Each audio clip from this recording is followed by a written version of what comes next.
Okey, bismillahirrahmanirrahim. Assalamualaikum warahmatullahi wabarakatuh. Dan salam sejahtera. Terima kasih kepada pelajar-pelajar yang masih bersama dengan saya untuk kita berkongsi ilmu dengan santai sejarah SPM. Bagi yang kali pertama, inilah Cikgu Gani yang pemilik santai sejarah SPM di Facebook dan juga di YouTube. Baik, anak-anak kita akan kongsi pada hari ini seperti minggu-minggu lepas. Kita akan berkongsi masih dalam bab 3. Pelajar masih boleh merujuk kepada bab yang terakhir saya kongsi minggu lepas. Minggu lepas ke? Minggu sebelum itu maafkan saya lah. Kita pada kali terakhir kita berhenti pada 3 perpuluhan, nampak saya dah tanda situ kan, 21 hari bulan 3 last kelas saya tu. Pada waktu itu saya berakhir dengan Perang Dunia Pertama. Bagi pelajar yang baru masuk, saya menekankan PDP dan latihan menjawab.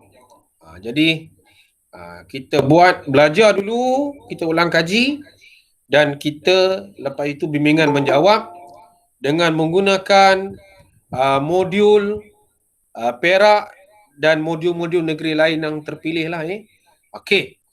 Hari ini kita nak masuk tajuk sedap ni kita nak masuk ialah Perang Dunia Kedua. Pelajar boleh buka buku teks muka surat 62. Kita nak masuk Perang Dunia Kedua. Pelajar boleh tengok di situ. Tajuk ini agak menarik sebab bila kita sebut Perang Dunia Kedua, sudah tentu dia ada kesinambungan daripada Perang Dunia Pertama. Nanti kita akan tengok. Okey. Dalam muka surat 62 ini, apa yang kita belajar ialah iktibar. Dia mula dengan iktibar. Pelajar jangan buang perkataan iktibar ini sebab dalam pengujian soalan kita, iktibar ini dia boleh menjadi satu soalan yang besar. Mungkin dia tanya, jelaskan iktibar Perang Dunia Pertama. Baik, kita masih approve dulu pelajar yang baru masuk. Okey. Kita kata, dia soalan ni, nampak soalan, saya mulakan dengan soalan, jelaskan iktibar Perang Dunia Pertama. Dia bagi Perang Dunia Pertama, tapi dia berkait dengan Perang Dunia Kedua. Muka surat 62 ni. Okey. Okey, kita masih terima. Selamat datang Wan Nur Akira. Okey. Kita tengok yang pertama sebab kita nak ambil fakta, huraian dan contoh. Okey. Okey. Di sini kalau kita tengok, dia kata sini kerjasama kuasa besar. Pelajar dah tengok kita ada perikatan tengah, kita ada perikatan bertiga. Perikatan bertiga tu BPR. Selain pada itu, pergi pada tengah. Okey kan? Okey. Kita tengok kerjasama kuasa besar. Siapa yang terlibat? Amerika yang terlibat. Apabila Britain menjemput dia terlibat bersama. Kita tunggu, masih ada rakan-rakan kita baru masuk. Okey. Kita nampak di sini, bila Amerika terlibat, dia juga melibatkan berdesuk masuk ni Okey. Rusia. Sebab dalam bab ini, pelajar kena tengok, kena faham tentang tokoh. Kita ada Hitler Jerman, kita ada Mussolini bagi negara apa? Kita ada Stalin bagi negara apa? Jadi kita kena tahu nama tokoh-tokoh itu barulah kita mudah belajar. Baik.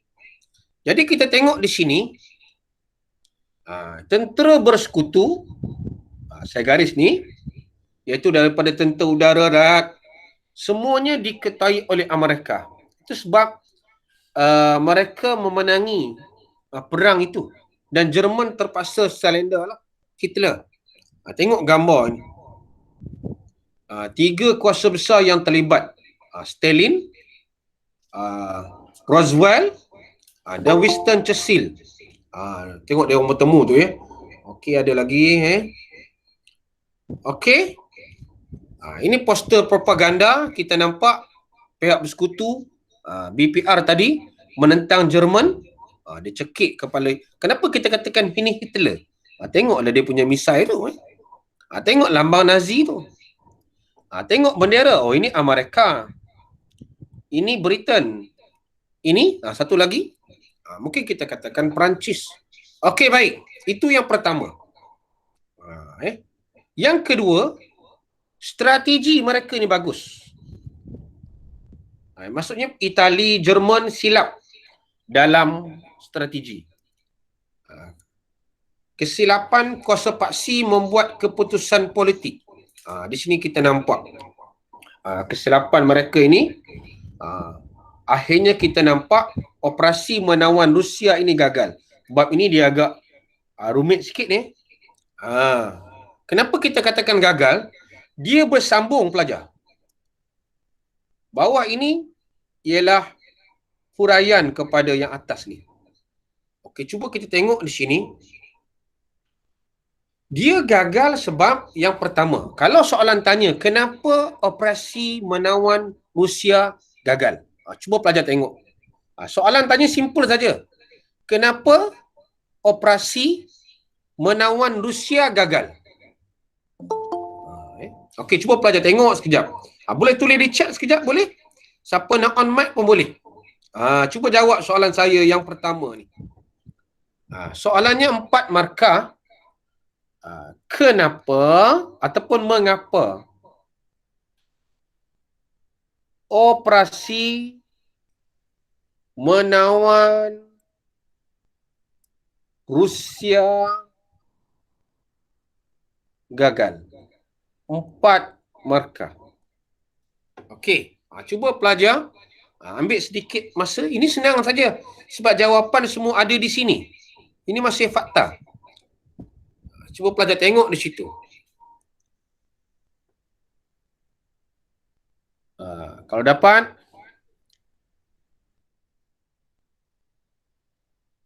Okey, kita tengok siapa yang nak berani mula-mula menjawab ni. Boleh tulis jawapan di chat kalau rasa malu. Sebelum saya bagi jawapan, saya menggunakan warna-warni ni, saya harap pelajar faham lah. Ini. Operasi menawan Rusia gagal.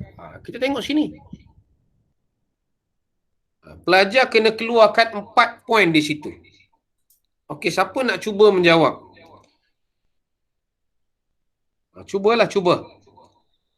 Jangan risau, tak ada siapa nak marah kita belajar macam ni. Yang penting kita cuba. Dia mulakan dengan intro lah. Operasi menawan Rusia gagal kerana intro. Mulakan dengan intro dia. Okey. Okey, siapa yang nak cuba? Saya buka balik. Kalau ada jawapan pelajar boleh jawab di chat. Kenapa operasi menawan ini gagal? Zaid nak cuba kot? Zaid ke? Siapa-siapa boleh cuba? Kita dah ada lebih kurang 20 tu, kira ramai lah. Okey? Tak ada yang nak mencuba. Takut ya? Tak perlu takut. Kita belajar ni, kita kena terima. Kalau salah, tak apa. Tak apa nak marah kita, bukan cikgu sekolah. Saya hanya pemudah cara anda. Okey, kita tengok tak apa. Mungkin pelajar belum warm up lagi. Dia gagal. Okey, tengok pada perenggan pertama ini Jerman kehilangan banyak nyawa tenteranya. Okey, itu satu. Sebab apa? Sebab apa banyak? Kerana pada waktu itu mereka perang. Nampak Zaid dah bagi jawapan. Saya baca jawapan Zaid sikit. Baca jawapan Zaid, kita akan nampak Zaid dia kata apa? Banyak nyawa tentera terkorban. Maria dulu. Banyak nyawa tentera terkorban kerana mengambil masa yang lama. Satu, tentera terkorban kerana tu huraian. Okey, Izul dia, sama juga dia bagi 2 markah situ kerana melewati musim sejuk. Okey, bagus jawapan-jawapan macam ni. Kalau kita tengok, kita kongsi di sini, dia bukan melewati satu musim, 2 musim, mungkin 2 tahun mereka perang ni. Dapat 1 markah, 2 markah di sini. Sepatutnya cikgu letak warna biru huraian tu. Baik, yang ketiga, kita nampak tempoh perang ini panjang. Bukan masa setahun. Ini 3. Maksudnya di sini pelajar, cikgu letak huraian selebihnya dengan warna biru. Okey, habis peluru, minyak dan makanan. Bila semua ini tak ada, inferen, ini inferen kesan dia. Dia melemahkan tentera yang berperang lah. Akhirnya general ataupun ketua perang sendiri mengingkari perintah Hitler. Itu kita nak jawab. Soalan macam ni kita tak boleh jangka sebab bab ini dia ada 9 SP. SP ni maksudnya pelajar subtopik. Tadi yang ini senang. Kita nampak kerjasama kuasa besar. Maksudnya Amerika telah bekerjasama dengan Rusia sebab dia BPR kan. Perancis akhirnya menang lah sebab dia menggunakan tentera udara, darat dan sebagainya. Yang kedua ni, dia agak sukar sikit. Sebab dia ada fakta, ada huraian di bawah. Kesilapan. Baik, ini kita tengok. Okey. Sambung. Saya akan buka tutup situ sebab pelajar masuk ni. Okey, ni kita nampak tentera dari segi peta. Kita tengok juga peta ni sebab dalam pengujian kita tak tahu. Okey. Okey, seterusnya kita tengok tentera bersekutu. Ini yang ketiga. Okey, apa fakta di sini? Jangan kita lupa kepada poin-poin dan kod-kod yang ada. Nampak kod D-Day. Apa itu D-Day? Kalau soalan tanya, nanti kita tengok objektif nanti ya. Apa itu D-Day? Perang. Perang Dia pendek je. Apa itu D-Day? Ada yang kata perang. Ada lagi jawapan lain. Ini satu macam kita katakan kod rahsia lah. Mereka gunakan. Tentera bersekutu berjaya mendarat di Perancis dan memperdayakan tentera Jerman yang dikatakan dia akan mendarat di tempat yang lain. Maksudnya berita yang dia dapat itu tidak tepat lah. Ini maksudnya dia gunakan kod. Ni. Ini meningkatkan semangat, nampak. Saya laju sikit. Membolehkan tentera. Okey, sekejap. Ada lagi tu. Saya terpaksa on off ni sebab pelajar masuk. Sepatutnya kalau kita guna MOE dia terus terima. Tak payah saya approve. Tak apa. Okey. Ini sikit saja.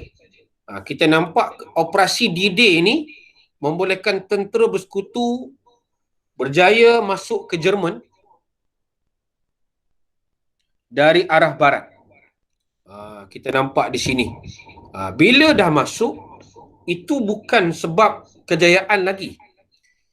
Kejayaan yang paling besar kepada mereka ini ialah bila berlaku kematian tokoh nasionalis Jerman.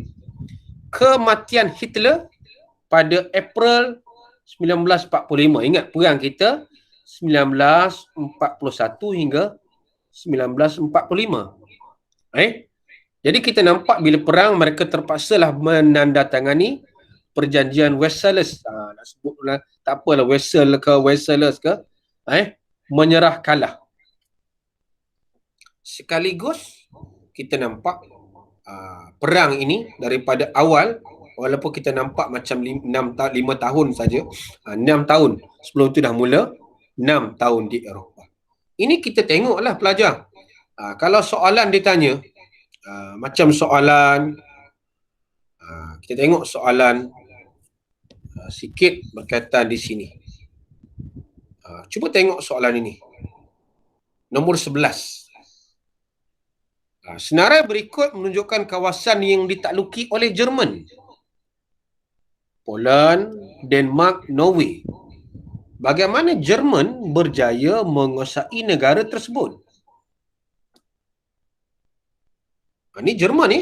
Pelajar kena tengok bila sebut Jerman, Hitler. Macam mana dia berjaya? Pelajar boleh rujuk muka surat 60. Tak apa. Buka buku, kita tengok. Ini sambungan. 11, 12.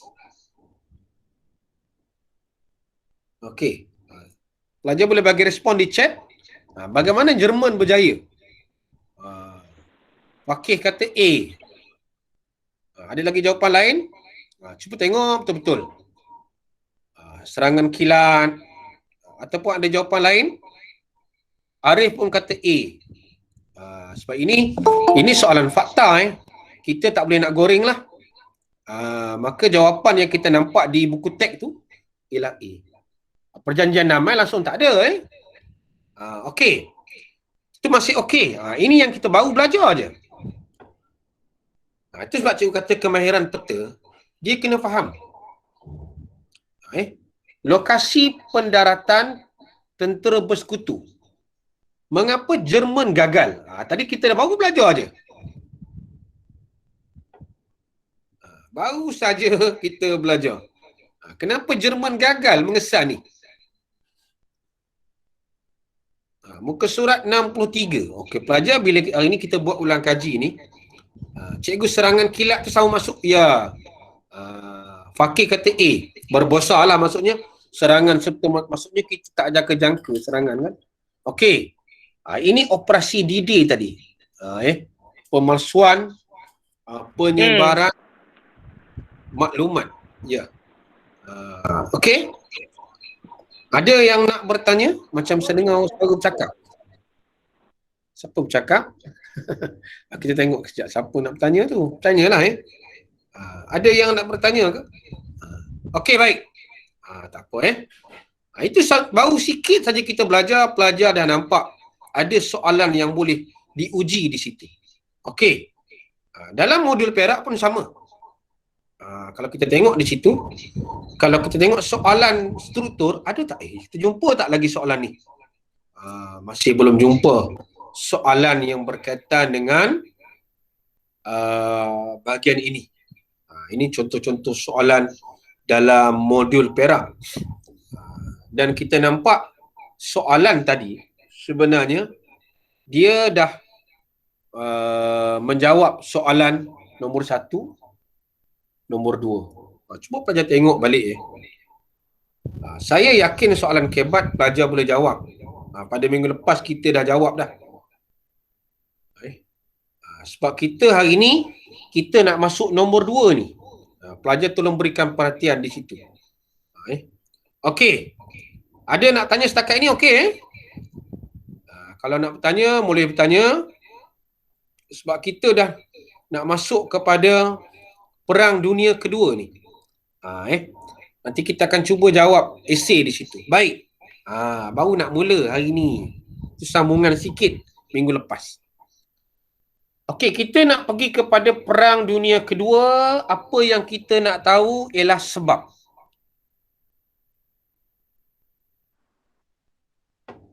Pelajar tolong tengok di sini. Sebab ataupun faktor ataupun ditanya mengapa. Tak apalah mana-mana Baik. Kalau kita tengok di sini, seperti cikgu bagi tahu tadi, 1941-1945 Perang Dunia Kedua ini juga kita panggil sebagai Perang Pasifik. Kenapa Pasifik? Sebab dia berlaku di Lautan Pasifik. Sini dah ada dah. Dan Perang Dunia Kedua ini tiba-tiba muncul satu kuasa baru, iaitu Jepun, yang menjalankan imperialisme. Apa maksud imperialisme? Saya ulang balik apa minggu lepas. Siapa boleh bagi respon apa itu imperialisme? Penjajahan. Penjajahan kuasa besar ke atas negara tertentu untuk apa? Meluaskan wilayah. Ya, meluaskan wilayah untuk mendapatkan bahan Kepentingan. mentah. Ya, kepentingan lah ya. Okey, tak apa. Maksudnya situ dia nak dapatkan biji timah. Sebab nanti kita tengok Jepun ni dia musuh kepada Amerika. Itu sebab kita nampak dia menyerang Pearl Harbor. Baik. Tumpuan kita ialah kepada tajuk ini ialah kepada Jepun. Okey. Bagaimana Jepun pada waktu itu orang yang kecil katik je dia boleh hebat. Ada lagi pelajar yang baru masuk. Okey. Kita tengok yang pertama. Pelajar tolong tengok tentang Meiji. Ini pembangunan zaman Meiji ni. Apa yang ada pembangunan ataupun pemodenan pada waktu itu sehingga Jepun terpaksa keluar. Okey. Kerana Jepun pada waktu itu ialah negara industri. Bila industri, dia memerlukan bahan mentah. Salah satunya biji timah. Yang kedua, Jepun ini kuasa tenteranya sangat kuat. Setaraf dengan Jerman, setaraf dengan Amerika, Itali, Rusia dan sebagainya. Jadi, apabila dia ada dua benda ini, dia tentera kuat, ekonomi dia memerlukan bahan mentah dan juga pasaran, maka kita nampak keperluan ekonomi dan tentera ini menyebabkan Jepun terpaksa buat dasar perluasan kuasa. Sebab nanti kita nampak Amerika buat sekatan. Bila Amerika buat sekatan, Jepun tak dapat barang. Okey, kita nampak di sini. Okey, pelajar tengok. Apa yang cikgu cerita ni ada pada huraian di bawah. Ini ialah General Tojo. Okey, kita nampak industri. Bila sebut kilang, Jepun dia nak bahan mentah. Satu. Bahan mentah ni untuk apa? Untuk kilang dia dan dia nak pasaran. Dua benda je pelajar ingat. Satu bahan mentah, satu pasaran. Bila kita keluar barang, mesti kita nak jual. Yang kedua, tentera. Bila tentera dia kuat, ada pula orang yang tak ngam dengan dia, kita nampak caranya macam mana. Dia buat penaklukan. Contohnya, dia takluk negara China nanti. Jadi kita nampak di sini untuk dapat bahan mentah, Jepun telah melaksanakan dasar penaklukan. Bermaksud, soalan yang pertama ini, pelajar,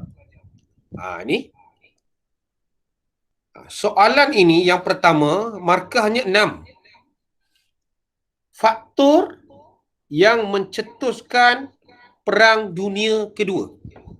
Okey, pelajar dah boleh dapat sekurang-kurangnya berapa markah di situ. Cuba tengok balik. Kita ada dua fakta besar, iaitu bahan mentah, pasaran, tentera. Ini baru kita cerita tentang Jepun saja. Bermaksud pelajar sudah boleh mendapat 6 markah dengan baik di sini. Itu kita nampak Okey. Siapa yakin boleh jawab soalan ini dengan baik? Ada pelajar yang nak mencuba. Jelaskan faktor yang mencetuskan Perang Dunia Kedua. Faktor yang mencetuskan Perang Dunia Kedua ialah kemunculan ideologi baharu. Ya. Kalau kita katakan kemunculan ideologi dah dapat markah dah. Tapi di sini kita nak bagi tumpuan kepada Jepun dulu. Okey. Kita nampak di sini Jepun, lepas tu ada order baru. Ini bukan order barang order ni maksudnya satu identiti baru. Satu sebab utama. Macam Jepun mewujudkan order baru. Sasaran dia dia nak merangkumi Jepun, Korea, China dalam satu blok. Itu sebab kita ada lingkungan kesemakmuran bersama Asia Timur. Dia nak wujudkan blok. Sebab kita dah ada blok barat, Jepun nak wujud blok sendiri. Jadi kalau soalan tadi, pelajar hanya memahami tentang Jepun, pelajar dah dapat markah yang baik. Okey, setakat ini jelas ke? Cikgu, kalau saya pakai isi Jepun sebagai kuasa tentera, itu dah okey. Itu dah boleh jawab sebab kita menghuraikan imperialisme itu. Di mana Jepun menjalankan imperialisme melalui kita dah dapat markah di situ dah. Sebab bila kita dah gunakan katakan Israk dah buat jawapan itu, dia dah boleh kembangkan menjadi 6. Cuma kita takut skema kita dia tak nak Jepun saja. Mungkin dia nak juga faktor lain. Okey. Bila Jepun sudah kuat, mesti ada orang dengki. Okey. Tadi saya sebut tentang order.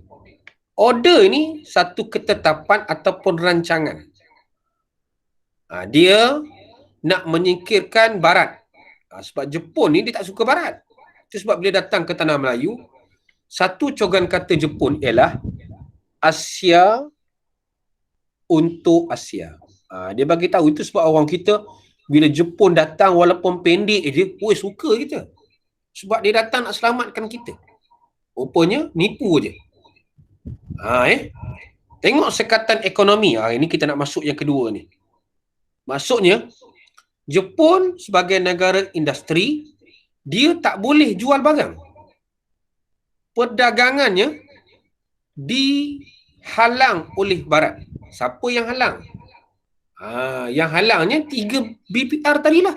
British, Amerika Syarikat, Belanda and the Gang, Perancis dan sebagainya.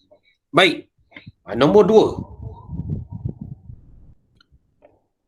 Selepas Jepun berjaya dalam order dia tadi, termasuk menawan China, Indochina ni sampai Vietnam kita nampak 3 negara ini, pihak bersekutu ni, mereka dan Belanda telah mengenakan sekatan ekonomi. Bila ada sekatan ekonomi, menyebabkan industri Jepun lumpuh. Barang tak ada. Kalau barang ada, macam mana dia nak jual barang? Itu kita nampak di situ. Jepun tidak ada bahan mentah yang diperlukan untuk industri dia. Jadi Jepun marahlah. Di situ kita sudah nampak dengan jelas. Cepat tiba-tiba besar je ni. Okey.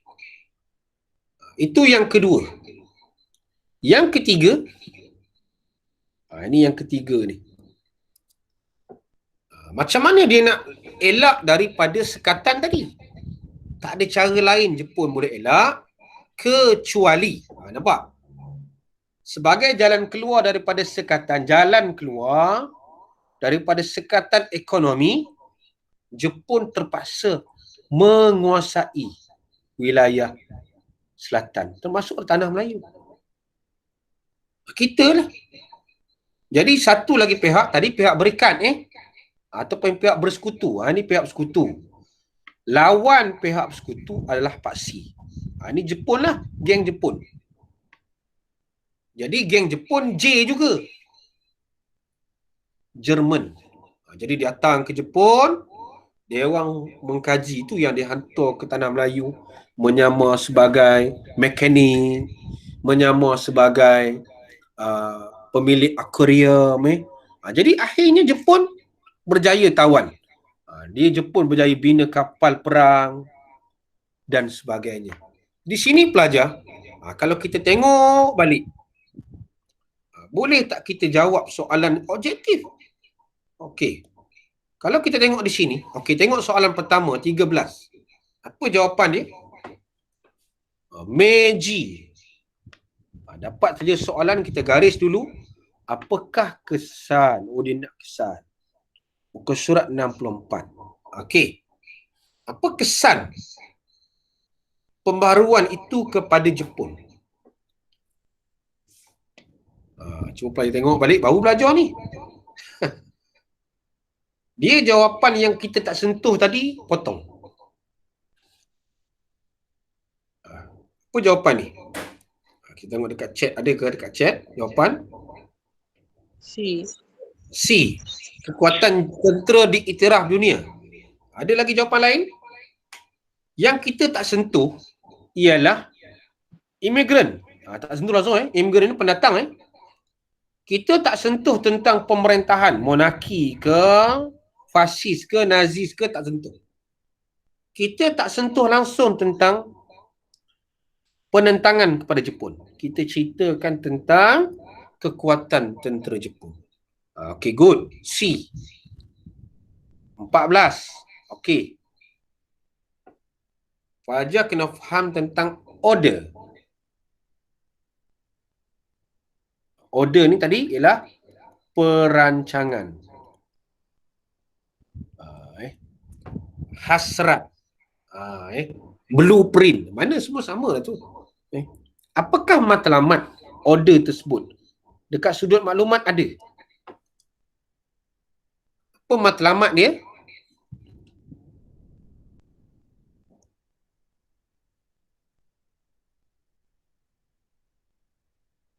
Satu dan dua. Arif kata A. Fakih pun A. Ramai jawab A ni. Tengok. Isyrak pun A. Okay, good. Kenapa kita katakan A? Bila soalan ini, kita nak buang. Kita nak singkir dua jawapan. Okey, dalam order ini, menawan Manchuria, menawan Indochina, menawan Korea, satu adalah kuasa tentera. Dia sudah wujud sebagai kuasa tentera yang hebat. Yang kedua, kenapa kita katakan A? Kebebasan ekonomi. Sebab Jepun pada waktu itu dia disekat oleh BPR tadi. Britain dan lain-lain lah, Amerika dan sebagainya.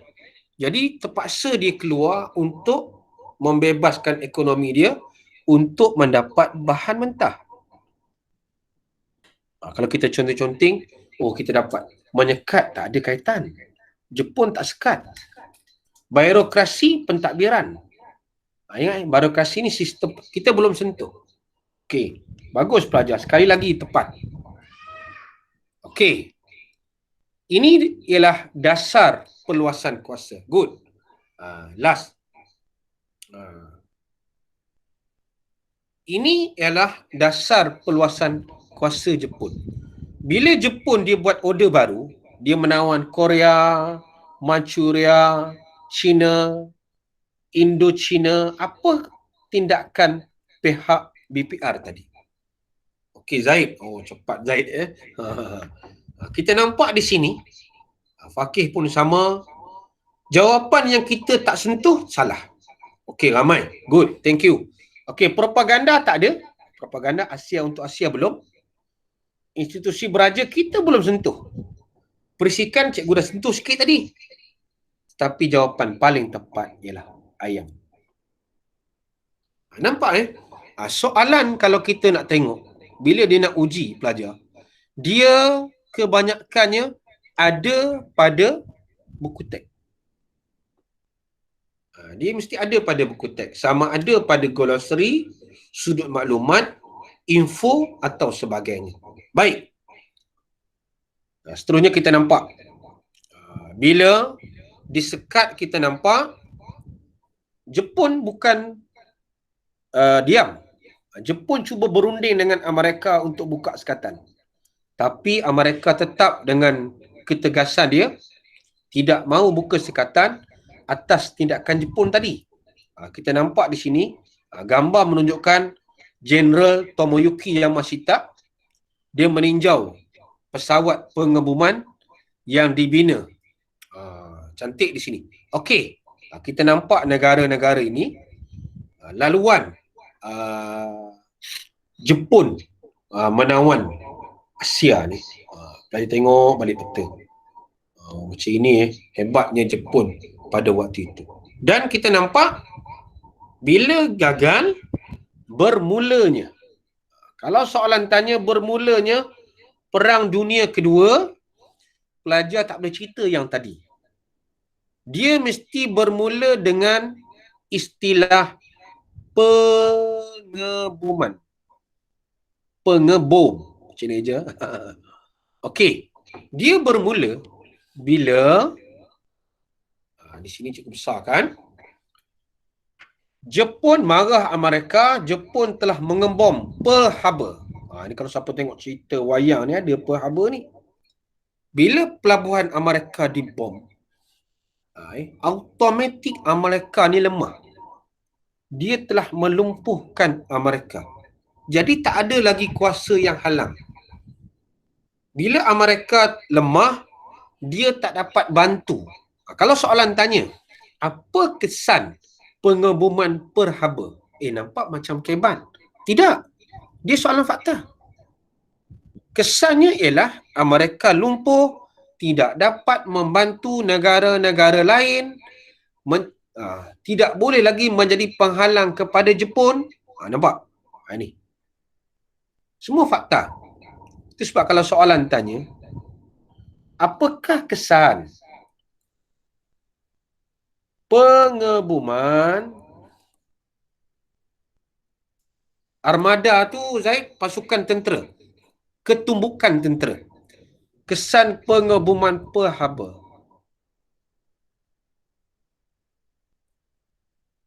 Ketumbukan ni satu tim lah, pasukan kan. Okey. Jadi di sini, di mana jawapan kita? 1, 2, kita nampak kan? Lepas tu, akhirnya Jepun. Yang ketiga, sini. Serangan ke atas wilayah lain. Kita nampak lepas itu, Jepun semakin, kalau orang Perak panggil Inca lah. Seronok lah, Amerika dah tak ada kan. Kuasa tentera yang kuat. Dalam Perang Dunia Pertama, Amerika lah yang membantu Britain memerangi Jerman. Bila Amerika dah kalah, kita nampak di sini, inilah peta yang menunjukkan Jepun mula menawan dunia. Ini pelajar tengok saja. Dah sampai kepada tanah Melayu dah. Jepun dah mendarat di Kuala Pak Amat ni, Kota Baru lah, Pantai Sabah. Tempat Jepun mendatang tu dah tak ada dah, sebab berlaku ombak kuat, dia telah bawa kawasan-kawasan itu ke tengah laut. Ini menyerang Pearl Harbor, mendarat di Singgora. Maksudnya serang tanah Melayu ni melalui Singgora, Patani semua. Jadi kita nampak di sini Jepun dah mula berjaya, dan ini ialah kesan. Kita nampaklah kesan perang Pasifik tadi. 75 juta mati. Ramai. Kalau kita cerita tentang kesengsaraan ni, cukup detail. Jadi pelajar, automatik pelajar, soalan A pelajar dah boleh jawab. Peristiwa Perang Dunia Kedua ni pun pelajar boleh jawab. Pelajar cerita daripada peristiwa pengebuman Pearl Harbor. Nampak kena faham di situ. Cerita Pearl Harbor. Kenapa Pearl Harbor? Sebab Amerika membuat sekatan ekonomi. Kenapa sekatan ekonomi Jepun marah sangat? Jepun tidak boleh mendapat bahan mentah. Tidak boleh memasarkan barang dia. Okey. Boleh pelajar? Ada nak bertanya? Ada pelajar baru masuk? Okey. Ada nak bertanya 1-2 minit? Boleh bertanya? Kita nampak gayanya. Kalau tak bertanya, laju je. Okey. Kalau nak bertanya, kena bertanya lah sebab Kalau awak tak tanya, mana saya tahu awak faham tak faham. Okey, Zaid okey? Okey. Kalau tak ada, saya boleh teruskan lagi lah Zaid dah keluar sekejap tu line tak apa cantik tu, kejap masuk, kejap keluar Zaid Okey, tak apa. Tengok soalan 3 ni. Dia masih sambung. Okey Zaid. Okey. Ada pada Zaid ini soalan 2. A dengan B. Cikgu yakin boleh jawab lah. Soalan 3. Okey, cuba tengok soalan 3. Cikgu, bolehkah kita kaitkan bermulanya Perang Dunia? Cikgu baca sekejap Maria kata, cikgu, bolehkah kita kaitkan bermulanya Perang Dunia Kedua kesan daripada kegagalan perundingan Jepun? Ya, boleh. Tak ada masalah. Betul lah tu. Bila dia gagal, dia buat serang Pearl Harbor. Okey. Ini satu lagi soalan berkaitan apa yang kita belajar hari ini. Cuba pelajar tengok sekejap. Boleh ke jawab soalan ni? Itu sebab cikgu kata bab 3 ni, dia macam-macam bentuk pengujian. Ini perak tahun lepas, bila kita guna modul ini, kita nampak bab 3 ni antara bab yang sangat-sangat pelajar perlu kuasai. Macam ini, faktor. Tadi kita dah belajar. Pelajar pun nampak, 6 markah saya tahu. Kita nampak ada pasaran, ketenteraan, sekatan. Itu antara key-key dia. Lepas tu kita nampak pula order. Order ini untuk menentang Imperialis Barat. Ini kaitkan dengan sekatan mereka. Kaitkan dengan stimulus yang ada ni. Kita nampak 6 markah pun saya boleh jawab. Itu tengok pelajar. Bila kita belajar ni, kita akan nampak boleh jawab atau tidak. Berapa orang yang boleh jawab soalan ini? Yang nak tanya lagi. A dengan B ni. Kalau cikgu kecilkan balik, tengok soalan 2 dan 3 ni. Mana tahu ini soalan peperiksaan common nanti. Tengok betul-betul Okey. Ini antara pengujian dia. Sebab kalau objektif dia okey. Macam nombor 16 ni, ramai pelajar boleh jawab. Jadual berikut merupakan tindakan Jepun. Apakah pengajaran yang kita boleh ambil daripada jadual di atas? Ini kebat ke tidak? Kebatlah, kita kena fikir sikit. Apa pengajaran yang kita dapat? Ini senang saja. Kalau kita tengok betul-betul. Apakah pengajaran dia? C. Sebab bila sebut masa, dia mesti merancang. Takkan berkaitan bersatu pun. Takkan bekerjasama. Bertoleransi. Nampak? Senang di situ. Habis kita berkaitan dengan soalan 3.4 dan juga objektif 3.4. Okey pelajar di Jepun ni tak banyak. 3.3, 3.4 adalah poin utama. Dia pelajar Nur Azwa Okey, ada nak bertanya? Boleh bertanya. Kalau nak bertanya, kita dah habis 3.4 ni. Pelajar boleh on mic kalau nak bertanya ataupun tulis di chat. Okey, kalau tak ada 3.5 ni. Mungkin kita ini sampai 3.5 lah Yang lain-lain tu pelajar mungkin boleh belajar dengan guru sekolah lah. Kalau kita nak sambung, nanti kita sambung lagi sebab bab ini dah 3 kali dah kita buat. Sebab dia panjang. Kita 3 kali, maksudnya hari ini dah 3 jam lebih. Okey, faktor kedatangan Jepun ke negara kita.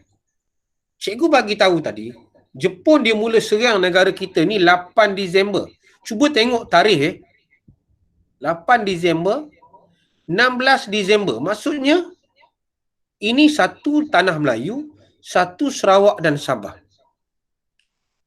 Kita nampak bila kita belajar tentang Jepun ni, pelajar kena faham propaganda. Tadi cikgu dah sebut dah.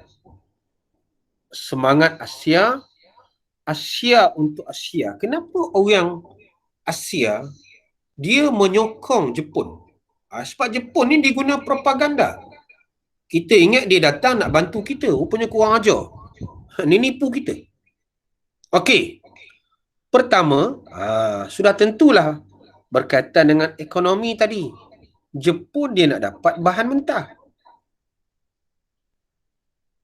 Bahan mentah untuk apa? Untuk huraian dia ialah, cikgu letak sini huraian. Untuk perindustrian. Ekoran pembaruan Meiji dan operasi ketenteraan. Mungkin di sini dapat 2 poin sebab ada perkataan dan. Kenapa tanah Melayu? Sebab tanah Melayu ni kaya dengan biji timah. Ada fakta, ini fakta huraian contoh. Cantik jawapan.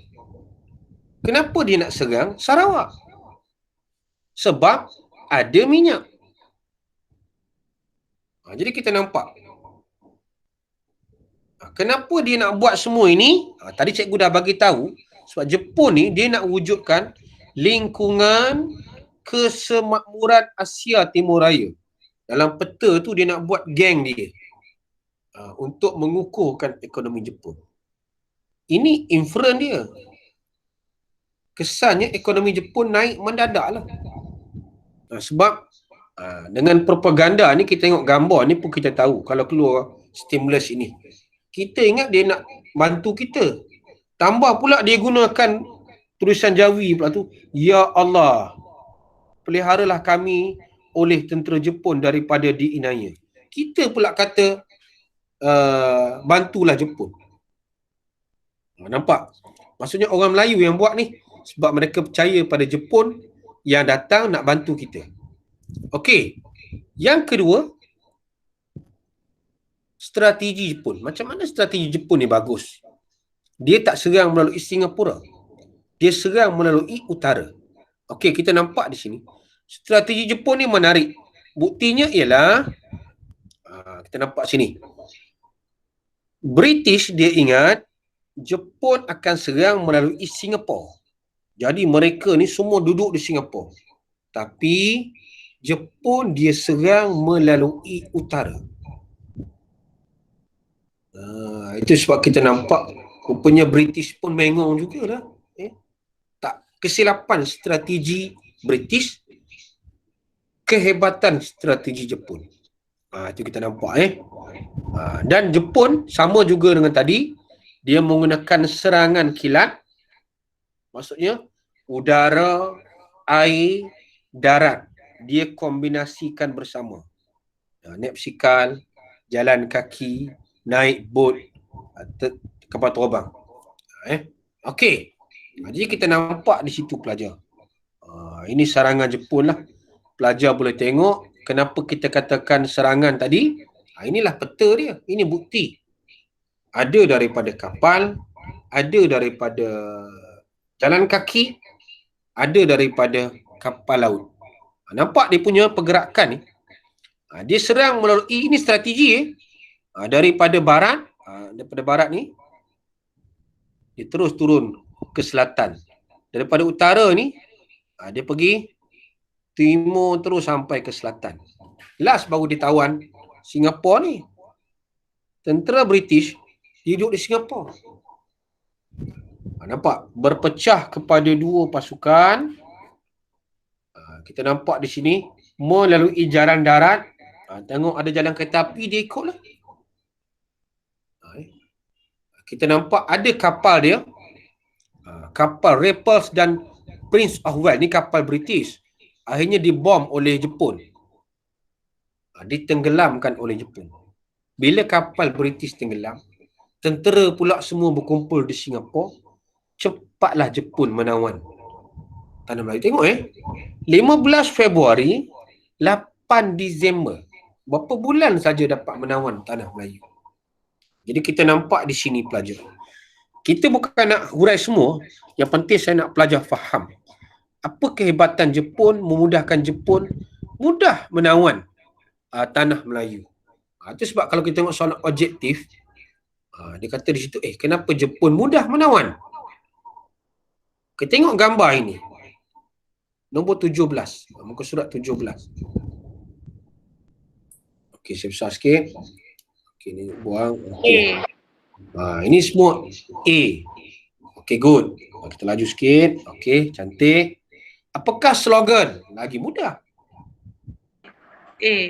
A. Okey.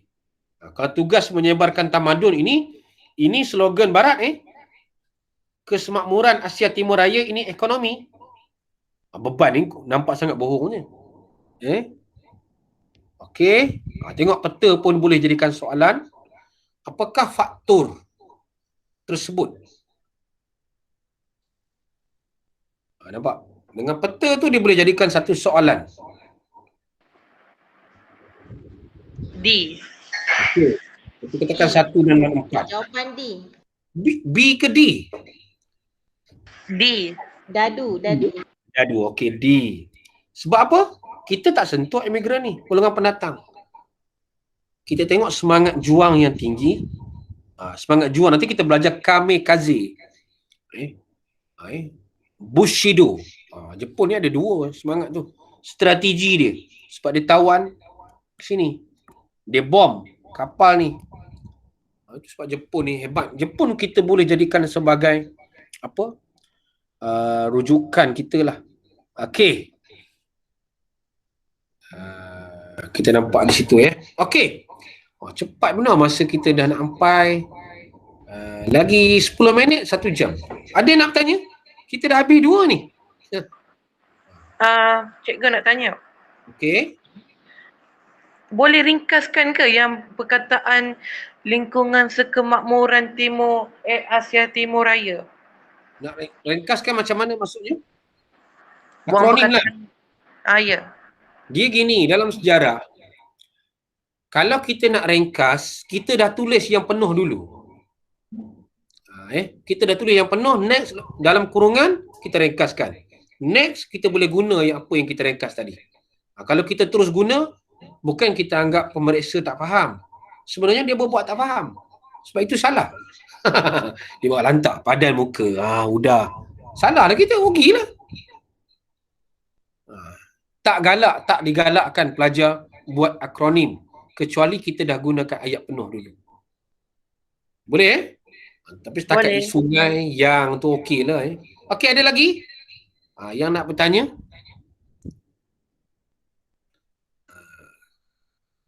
Masa kita sangat cepat. 1 jam ni cepat lah Sebab hari ni ramai nak pergi kenduri Nak tunjuk baju raya Baju raya tahun lepas. Sebab nak tukar baju raya baru. Okey. Kita berhenti mungkin sampai dasar pentadbiran. Okey, tengok di sini. Adakah ada soalan ini disoal dalam modul Perak? Okey, kita tengok. Okey, dalam ini tak ada. Okey, di sini ada. Okey, cuba kita tengok soalan struktur dulu. Apakah slogan Jepun untuk menjalankan propaganda? Ini soalan yang pertama pada cikgu, mudah benar lah Ramai pelajar boleh jawab soalan ini dengan baik. Macam mana nak jawab soalan ni? Semangat Asia, Asia untuk orang Asia. Okey. Kalau kita gunakan ni, slogan Jepun untuk propaganda ialah kita mulakan di situ. Ialah kita gunakan, contohnya kita gunakan Asia untuk Asia dan apa? Semangat Asia. Semangat Asia, good. Bila kita ada dan tu dah okey lah Sebab kita ada dan ni menunjukkan 2 markah. Okey. Clear soalan kita yang pertama tu. Jelaskan faktor kedatangan Jepun dari segi bahan mentah. Okey. Kenapa? Kenapa Jepun nak dapat bahan mentah? Cikgu ringkaskan. Eksploitasi semua bahan mentah di tanah Melayu kerana Jepun memerlukan apa? Untuk apa? Pembaharuan ekoran Meiji. Ya. Dia sebab ada dasar Meiji. Bila sebut Meiji ni, dia ada dua. Satu, dia memerlukan untuk industri dia. Bila industri ni, dia ada bahan mentah yang diperlukan. Itu kita kata bahan mentah tu PJ timah dan juga petroleum. Kita nampak cikgu letak di situ macam itu, pelajar masih boleh jawab. Okey. Yang ketiga, kita guna warna merah. Kepentingan strategik tentera. Apa kita nampak sini? Apa maksud kepentingan? Kesan. Apa kesan strategi tentera Jepun dalam menawan tanah Melayu? Jepun berjaya apa? Come on, pelajar. Berjaya menawan Pangkalan tanah tentera Melayu. laut Britain. Ya, tak tepat. Jepun berjaya menawan tanah Melayu dengan apa? Bila strateginya bagus. Dengan mudah. Kita kena bagi huraian. Kenapa mudah? Jepun serang macam mana? Kita tadi ada serangan apa tadi? Lupa cepat lupa. Kilat. Ya, kita ada serangan kilat. Bagi huraian di sini. Di sini boleh bagi huraian dah. Udara, darat dan air, betul? Jepun serang melalui dua arah. Jepun telah menggunakan apa? Propaganda. Ini boleh bagi huraian lagi. Soalan C ni senang lah. Apa keistimewaan sehingga menjadi sasaran? Salah satunya bahan mentah. Ini dia berkait dengan jawapan ini. Itu kita nampak pelajar. Bila kita nak jawab, senangnya jawapan kita. Okey, baik pelajar. Ada yang nak bertanya? Seminit dua. Kalau nak bertanya sebelum saya berhenti, sebab saya kena mematuhi masa. 1 jam. 1 jam lah. Ada yang nak bertanya seminit dua, boleh bertanya. Kalau tak ada, saya ucapkan terima kasih kepada pelajar. Masuk sikit kita belajar, sikit kita bimbing. Saya harap membantu pelajar untuk berjaya dalam sejarah. Okey, itu saja daripada saya. Saya mohon maaf kalau laju, pelajar tak faham. Boleh rujuk dalam grup santai sejarah SPM. Okey, terima kasih. Terima kasih cikgu. Okey, sama-sama. Terima kasih, Cikgu. Okey, sama. Terima kasih, Cikgu. Sama-sama semua.